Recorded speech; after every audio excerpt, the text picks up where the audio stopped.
भारत पर अब कोई शक्ति काबू क्यों नहीं पा सकती?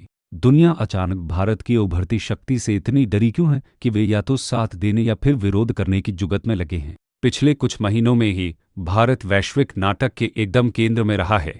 डोनाल्ड ट्रंप द्वारा एक आम बैठक में भारतीय चावल पर बेतरतीब टैरिफ की धमकी से लेकर डॉक्टर एस जयशंकर द्वारा इमिग्रेशन पर पश्चिमी दोगलेपन के बारे में कड़वे सच फोड़ने तक, प्रधानमंत्री मोदी द्वारा जॉर्डन के साथ 40 साल की राजनीतिक खामोशी तोड़ने से लेकर रूस और भारत द्वारा अरबों डॉलर के सौदे करने तक, जबकि पश्चिम बेचैनी से देख रहा है। मेक्सिको द्वारा अचानक भारतीय निर्यातों को लेकर घबराहट से लेकर इथियोपिया द्वारा इतिहास में पहली बार अपनी संसद को संबोधित करने के लिए एक भारतीय नेता का स्वागत करने तक, विश्व व्यवस्था में कुछ बहुत बड़ा बदल रहा है और भारत इस सब के ठीक केंद्र में है।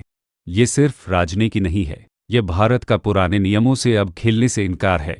ये वो राष्ट्र है जो बहुत लंबे समय तक शांत रहा, अब वो आवाज से बोल रहा है जिसका उसे हमेशा अधिकार था। आइए हर उस चीज को तोड़कर समझते हैं जो हो रही है, क्योंकि जब सभी टुकड़े जुड़ जाते हैं तस्वीर बिल्कुल साफ हो जाती है। राजनीति में कभी कभी कोई ऐसा कह देता है जो हर कोई जानता है, लेकिन कोई जोर से कहने की हिम्मत नहीं करता। भारत के विदेश मंत्री डॉक्टर एस जयशंकर ने ठीक यही किया। हाल की एक बैठक में जब लोगों ने इमिग्रेशन प्रतिबंधों के बारे में पूछा तो उन्होंने नरम जवाब नहीं दिए, उन्होंने एक सच का बम गिरा दिया। उनका संदेश सरल और शक्तिशाली था।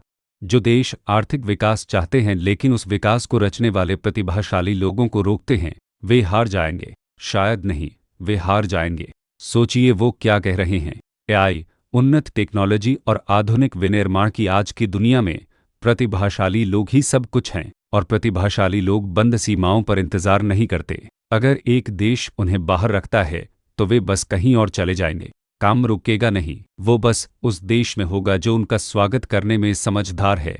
समय उनके शब्दों को और जोरदार बना देता है। ठीक इस वक्त ट्रंप प्रशासन H-1B वीज़ा पाना कहीं ज्यादा मुश्किल बना रहा है। वे रिज्यूमे चेक कर रहे हैं, सोशल मीडिया देख रहे हैं और लिंक्डइन प्रोफाइल्स खंगाल रहे हैं। यह भारत के लिए बहुत मायने रखता है, क्योंकि सभी स्वीकृत H-1B वीज़ा में से 71% भारतीयों को मिलते हैं। ये सिर्फ एक संख्या नहीं है, ये भारतीय उत्कृष्टता का सबूत है। ये वो इंजीनियर हैं जिन्होंने वो कोड लिखा जो दुनिया चलाता है, वो वैज्ञानिक जो सीमाओं को धकेलते हैं, वो नवप्रवर्तक जिन्होंने सिर्फ सिलिकॉन वैली में काम नहीं किया, उन्होंने इसे जमीन से खड़ा किया। लेकिन जयशंकर और भी आगे गए। उन्होंने सारे राजनीतिक शोर को काटकर असली समस्या को नाम दिया।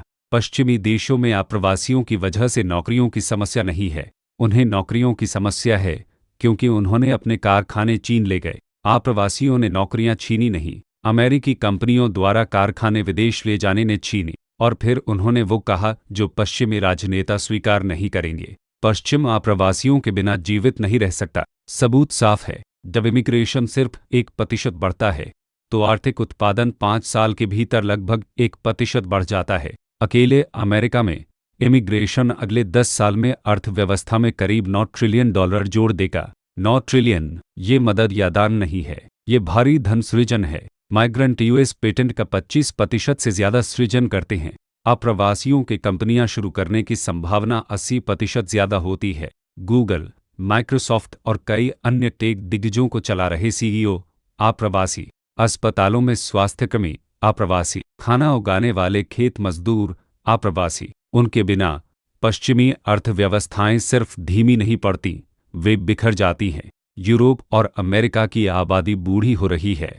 उनकी पेंशन प्रणाली, उनकी स्वास्थ्य सेवा, उनका पूरा समाज युवा कर्मचारियों पर निर्भर करता है। माइग्रेंट ठीक यही प्रदान करते हैं। वे काम करते हैं, टैक्स देते हैं, सब कुछ चलाते रहते हैं। उनके बिना पूरी व्यवस्था चरमरा जाएगी।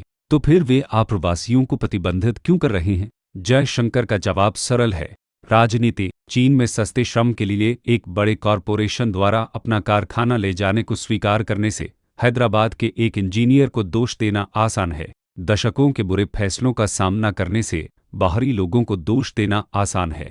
यहाँ तक कि ट्रंप भी जानते हैं कि यह विरोधाभासी है। उनका प्रशासन वीज़ा प्रतिबंधित करता है, लेकिन वह यह भी कहते हैं कि अमेरिका को विदेशी प्रतिभा की जरूरत है।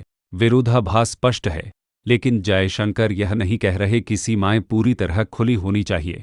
वो अवैध इमिग्रेशन, तस्करी और शोषण की समस्याओं के बारे में स्पष्ट हैं। उनकी दृष्टि खुली सीमाओं की नहीं है, वह स्मार्ट सीमाओं की है। वो सीमाएं जो सच्चाई को पहचानती हैं। प्रतिभाशाली लोग आगे बढ़ेंगे, टेक्नोलॉजी आगे बढ़ेगी, और जो देश पुलों की जगह दीवारें बनाएंगे वे पीछे रह जाएंगे। भविष्य इंतजार नहीं करता, वह वहां जाता है जहां उसका स्वागत होता है। इस बीच वाशिंगटन में डोनाल्ड ट्रंप सबसे अजीब तरीके से व्यापार नीति बना रहे हैं। इसे सोचिए, वे अमेरिकी खेती के बारे में एक बैठक में हैं। लुजियाना की एक चक्की मालिक शिकायत करती है कि कुछ देश अमेरिका में चावल डंपिंग कर रहे हैं। डंपिंग का मतलब है ग्राहक जीतने के लिए इसे सस्ता बेचना। वह भारत, थाईलैंड और चीन का नाम लेती है। ट्रंप की प्रतिक्रिया, वह तुरंत टैरिफ की धमकी देता है। ट्रेजरी सेक्रेटरी शाब्दिक रूप से कागज पर देशों के नाम लिखता है जैसे कोई किराने की सूची। अमेरिकी की सबसे बड़ी अर्थव्यवस्था अब इस तरह व्यापार नीति बनाती है। कोई बैठक में शिकायत करता है और मिनटों बाद यह एक अंतर्राष्ट्रीय धमकी बन जाती है। असली तथ्यों पर नजर डालते हैं। भारत दुनिया का सबसे बड़ा चावल उत्पादक और सबसे बड़ा चावल निर्यातक है। भारत हर साल लगभग 150 मिलियन टन चावल का उत्पादन करता है और 172 देशों को लगभग 23 मिलियन टन निर्यात करता है। भारत कोई छोटा खिलाड़ी नहीं है। भारत दुनिया को खिलाने के लिए आवश्यक है। संयुक्त राज्य अमेरिका लगभग 1.3 मिलियन टन चावल आयात करता है और उसमें से 26% भारत से आता है। इसके बारे में सोचिए, अमेरिका अपने 1/4 से ज्यादा चावल के लिए भारत पर निर्भर है। दूसरी ओर अमेरिका भारत के चावल निर्यात का सिर्फ 3% प्रतिनिधित्व करता है, लगभग $400 मिलियन।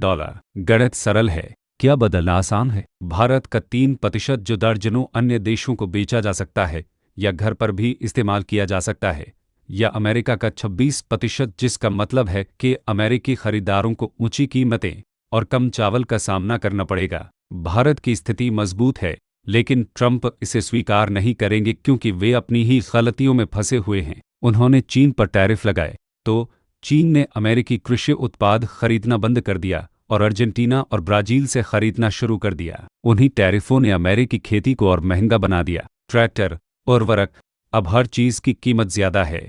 फिर ट्रंप की इमिग्रेशन कार्रवाई ने वह सस्ता खेत मजदूर हटा दिया जिसकी किसानों को जरूरत थी।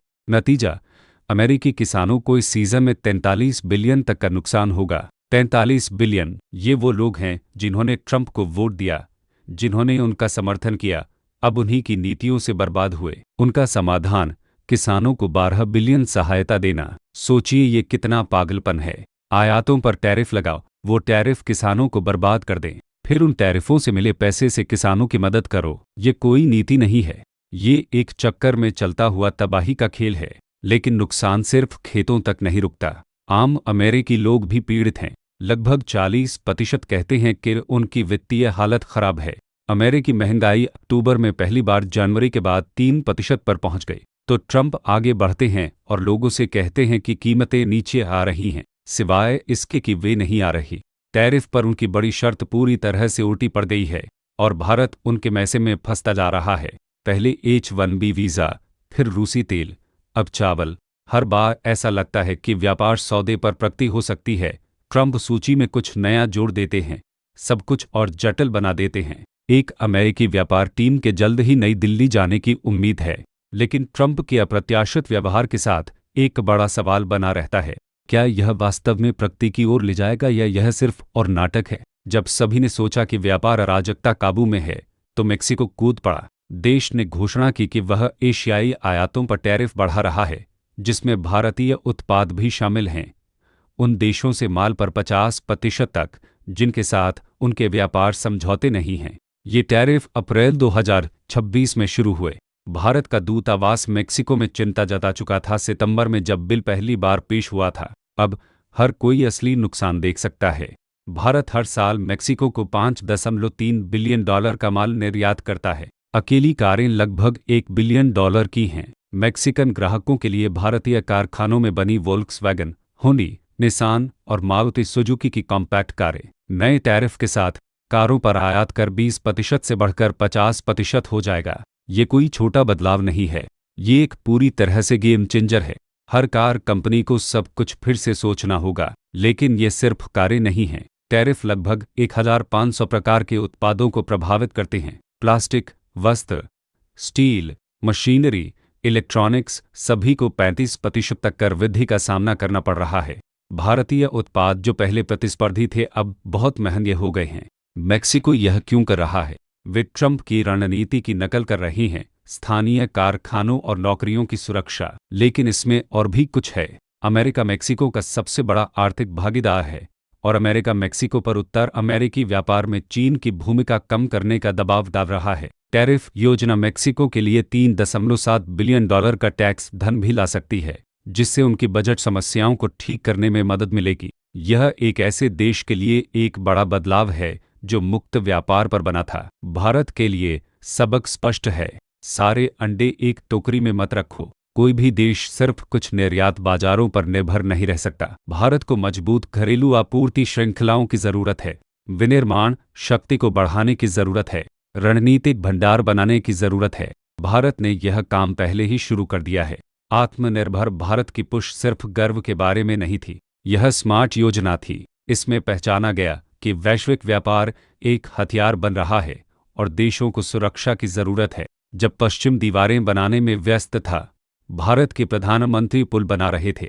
मोदी ने जॉर्डन में विमान से उतरकर इतिहास को बारीकी से देखते हुए छोड़ा। क्योंकि आखिरी बार कोई भारतीय प्रधानमंत्री जॉर्डन गया था 40 साल पहले। 4 दशक की खामोशी टूटी। ये कोई आम यात्रा नहीं थी, ये भारत का एक ऐसे मेज पर अपनी सीट वापस लेना था जिसे उसे कभी छोड़ना ही नहीं चाहिए था, और समय इससे ज्यादा महत्वपूर्ण नहीं हो सकता था। जॉर्डन मायने रखता है क्योंकि यह इजराइल फिलिस्तीन शांति प्रक्रिया में एक प्रमुख खिलाड़ी है। जॉर्डन कट्टरता और अतिवाद के खिलाफ दृढ़ता से खड़ा है।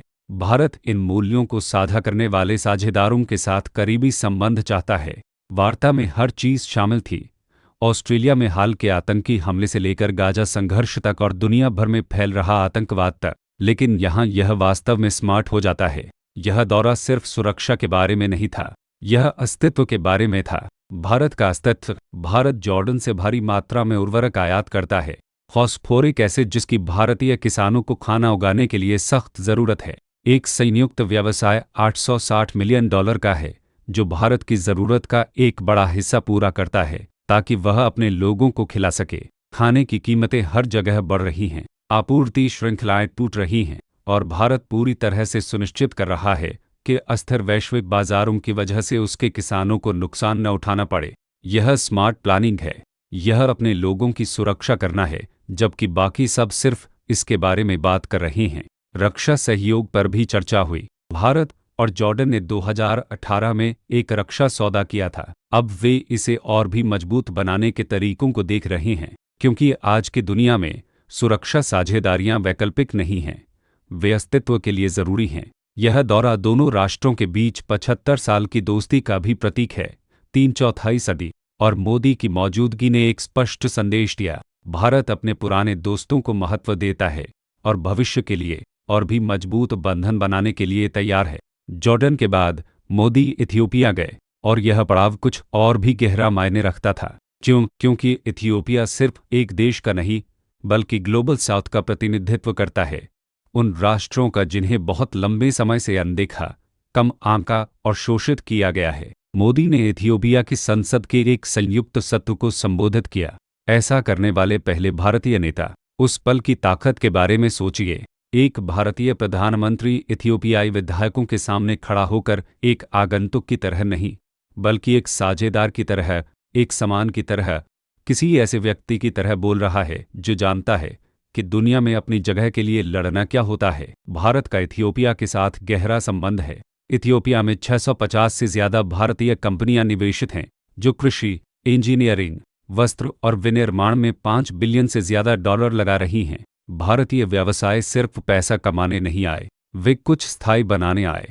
भारत और इथियोपिया के बीच व्यापार 2023 से 2024 में $570 मिलियन पार कर गया। भारत इथियोपिया का दूसरा सबसे बड़ा व्यापारिक साझेदार है। भारतीय मशीनरी, दवाएं, विनिर्मित सामान और कृषि उपकरण इथियोपियाई उद्योगों को चलाते हैं। लेकिन यह सिर्फ व्यापार के बारे में नहीं है, यह विकास के बारे में है। इथियोपिया को ग्रामीण बिजली, रेलवे और चीनी उद्योग में परियोजनाओं के लिए भारत से $1 बिलियन से ज्यादा की कम ब्याज वाली ऋण मिली है। भारत असंभव शर्तों वाले ऋण नहीं दे रहा है जैसे कुछ अन्य शक्तियां करती हैं। भारत वास्तविक क्षमता बना रहा है, लोगों को प्रशिक्षित कर रहा है, समुदायों को अपने पैरों पर खड़े होने के लिए सशक्त बना रहा है। हजारों इथियोपियाई छात्रों और पेशेवरों को भारतीय छात्रवृत्ति कार्यक्रमों के माध्यम से प्रशिक्षित किया गया है। 150 भारतीय शिक्षक वर्तमान में इथियोपियाई विश्वविद्यालयों में पढ़ा रहे हैं। यह विरासत 1800 के दशक के अंत में जाती है, जब भारतीय शिक्षक, खासकर गुजरात से, इथियोपिया की स्कूल प्रणाली की रीढ़ बन गए। यहाँ तक कि सबसे दूर दराज के गांवों में भी यही असली साझेदारी होती है। शोषण नहीं, नियंत्रण नहीं, बराबरी वालों के बीच साझेदारी। इथियोपिया के प्रधानमंत्री अबी अहमद और मोदी पहले से ही एक दूसरे को अच्छी तरह जानते हैं। वे 2023 में जोहान्सबर्ग में ब्रिक्स शिखर सम्मेलन में मिले थे, जहां भारत ने इथियोपिया के ब्रिक्स में प्रवेश के लिए दृढ़ता से जोर दिया था। वह समर्थन यादृच्छिक नहीं था, यह एक बयान था। भारत दूसरों को ऊपर उठाने में विश्वास रखता है, न कि उन्हें नीचे रखने में। अब इथियोपिया बड़े पैमाने पर आर्थिक परिवर्तनों से गुजर रहा है, बैंकिंग, पूंजी बाजार और प्रमुख उद्योगों को खोल रहा है, और भारत इथियोपिया की वास्तविक प्राथमिकताओं के साथ अपनी मदद को संरेखित करना चाहता है। वस्त्र, दवाओं, आईटी, खनन और बुनियादी ढांचे में भारी संभावनाएं हैं, अवसर विशाल हैं। मोदी की यात्रा सिर्फ दो देशों के करीब आने के बारे में नहीं थी, यह दुनिया को यह दिखाने के बारे में था कि भारत ग्लोबल साउथ के साथ खड़ा है, कि भारत को याद है कि वह कहां से आया है, और कि भारत का उदय दूसरों को ऊपर उठाएगा, न कि उन्हें पीछे छोड़ेगा। जब पश्चिमी शक्तियां सहायता और दान की बात करती हैं, भारत कुछ अलग करता है। भारत साझेदारियां बनाता है, भारत नौकरियां पैदा करता है, भारत ज्ञान का हस्तांतरण करता है, भारत अन्य विकासशील राष्ट्रों के साथ बराबरी का व्यवहार करता है, दान के मामलों की तरह नहीं। मोदी का अंतिम पड़ाव ओमान था। यह दौरा दोनों राष्ट्रों के बीच 70 साल की दोस्ती का प्रतीक था। मोदी ने सुल्तान से मुलाकात की और मस्कट में भारतीय समुदाय को संबोधित किया। ओमान में भारतीय समुदाय विशाल है। उन्होंने दोनों देशों के बीच आर्थिक और सांस्कृतिक पुल बनाने में एक बड़ी भूमिका निभाई है। उनके लिए अपने प्रधानमंत्री को आते देखना गर्व से ज्यादा है। यह मान्यता है, अपनी मातृभूमि द्वारा देखे जाना और महत्व दिया जाना। मोदी ने पश्चिम एशिया को लाखों भारतीयों के लिए घर से दूर एक घर कहा है, और वे बिल्कुल सही हैं। पूरे क्षेत्र में लाखों भारतीय रहते और काम करते हैं। यह दौरा उस समुदाय की सुरक्षा, उन संबंधों को मजबूत करने और एक ऐसे क्षेत्र में दीर्घकालिक प्रभाव बनाने के बारे में था जो भारत के लिए गहरा महत्व रखता है। खाड़ी देश भारत के समुद्री पड़ोसी हैं। हिंद महासागर और अरब सागर उन्हें जोड़ते हैं। साझा समुद्री मार्गों का मतलब है साझा जोखिम और साझा जिम्मेदारियां। भारत अब एक मूक दर्शक नहीं है। यह क्षेत्र में जो होता है उसे आकार देने में एक वास्तविक भूमिका निभाना चाहता है। जब पश्चिम ने रूस को अलग थलग करने की कोशिश की, भारत राष्ट्रपति पुतिन के साथ बैठा और काम पर लग गया। संदेश स्पष्ट था, भारत आदेश नहीं लेता, भारत अपने हितों के आधार पर अपने फैसले खुद करता है। वार्ता एक बड़े लक्ष्य पर केंद्रित थी, 2030 तक वार्षिक व्यापार $100 बिलियन तक पहुंचाना। अभी व्यापार $65 बिलियन पर है। यह एक बड़ी छलांग है, लेकिन दोनों देश मानते हैं कि वे यह कर सकते हैं। रूस ने एक शक्तिशाली गारंटी दी, भारत को तेल, गैस और कोयले की आपूर्ति कभी नहीं रुकेगी। एक ऐसी दुनिया में जहां ऊर्जा को हथियार के रूप में इस्तेमाल किया जा रहा है, वह वादा सब कुछ मायने रखता है। भारत की लाइटें जलती रहेंगी, भारत के कारखाने चलते रहेंगे, भारत के किसानों को अपने ट्रैक्टरों के लिए ईंधन मिलता रहेगा। रूस भारत का परमाणु भविष्य भी बना रहा है।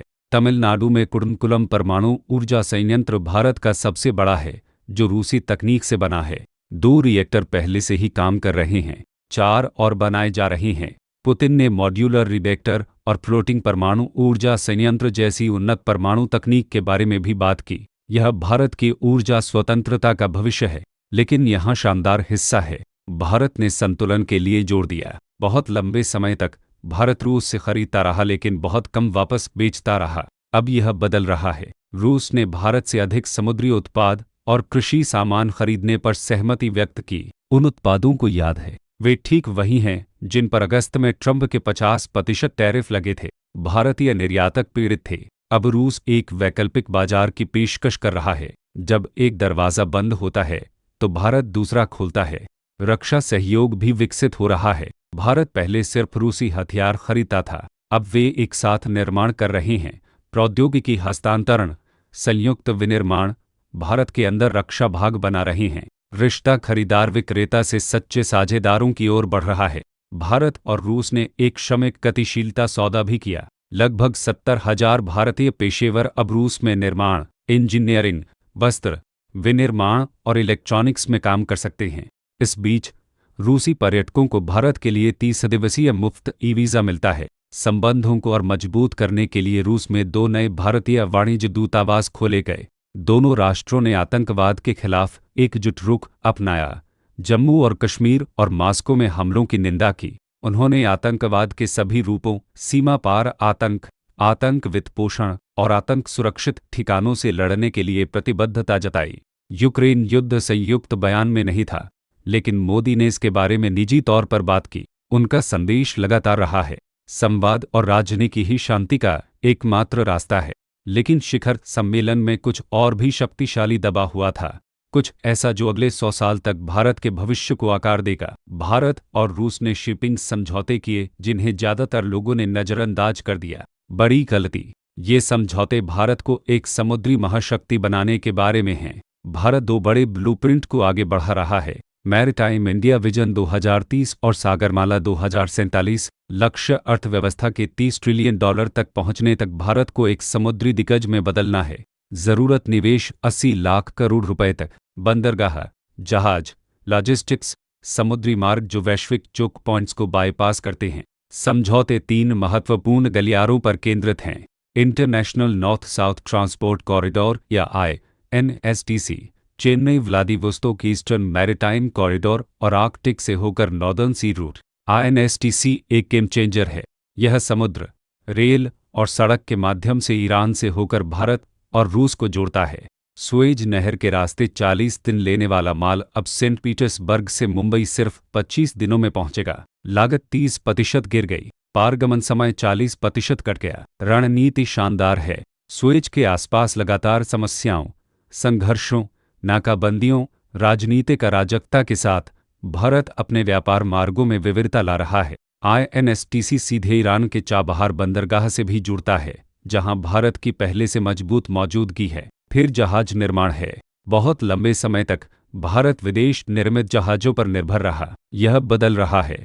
जहाज निर्माण साझेदारी का मतलब है औद्योगिक स्वतंत्रता, अधिक नौकरियां, उच्च कौशल, मजबूत क्षेत्रीय संबंध। रूस भारतीय नाविकों को ध्रुवीय जल में काम करने के लिए प्रशिक्षित भी करेगा। भारतीय नाविक पहले से ही वैश्विक समुद्री कार्यबल का 14% बनाते हैं। यह समझौता उनके कौशल को बढ़ाता है और उन्हें आर्कटिक अवसरों के लिए तैयार करता है। जैसे जैसे नए आर्कटिक मार्ग खुलेंगे, प्रशिक्षित ध्रुवीय नाविकों की मांग विस्फोट करेगी। भारत तैयार रहना चाहता है। यह शिखर सम्मेलन अतीत के बारे में नहीं था, यह समुद्र में अगली सदी के बारे में था, जब पश्चिम ने प्रतिबंध लगाए और भारत पर रूस के साथ संबंध तोड़ने का दबाव डाला। भारत ने उनकी आंखों में देखा और अपना रास्ता चुना। यही अंतर है, एक आत्मविश्वासी राष्ट्र और एक जो आदेश लेता है। उसमें भारत अनुसरण नहीं करता, भारत नेतृत्व करता है और दुनिया एक एक साझेदारी के साथ वह सबक सीख रही है। तो चलिए इसे सब मिला देते हैं। पिछले कुछ महीनों में भारत एकदम चक्रवात के बीच में रहा है। ट्रंप से टैरिफ की धमकी, जॉर्डन में राजनीतिक सफलता, इथियोपिया में ऐतिहासिक क्षण, रूस के साथ रणनीतिक साझेदारी, मेक्सिको से व्यापार झटके और जयशंकर द्वारा इमिग्रेशन के बारे में सच बम गिराना जो पश्चिम सुनना नहीं चाहता था। सतह पर यह अराजकता लगती है, लेकिन एक कदम पीछे हटो और पैटर्न स्पष्ट हो जाता है। भारत अब हाशिए पर रहने से इनकार कर रहा है। बहुत लंबे समय तक भारत दूसरों द्वारा लिखे गए नियमों से खेला, अनुमति की प्रतीक्षा की, चुप रहा जब उसे बोलना चाहिए था, किनारे से देखता रहा जब उसे केंद्र में एक सीट का हकदार था। अब नहीं, बड़ी तस्वीर देखो। हर एक कदम जो भारत अभी उठा रहा है वह एक चीज के बारे में है, संप्रभुता, ऊर्जा संप्रभुता, खाद्य संप्रभुता, रक्षा संप्रभुता, आर्थिक संप्रभुता, भारत के हितों के आधार पर निर्णय लेने की संप्रभुता, न कि किसी और की सुविधा के आधार पर। विरोध होगा, पहले से ही है। ट्रंप टैरिफ की धमकी देता रहेगा, अन्य देश भारत के उदय को सीमित करने की कोशिश करेंगे, आलोचक हर साझेदारी पर सवाल उठाएंगे। लेकिन उभरती शक्तियों के बारे में यह बात है, वे अनुमति नहीं मानती, वे शक्ति, रणनीति और पीछे हटने से इनकार के माध्यम से अपनी जगह कमाती हैं।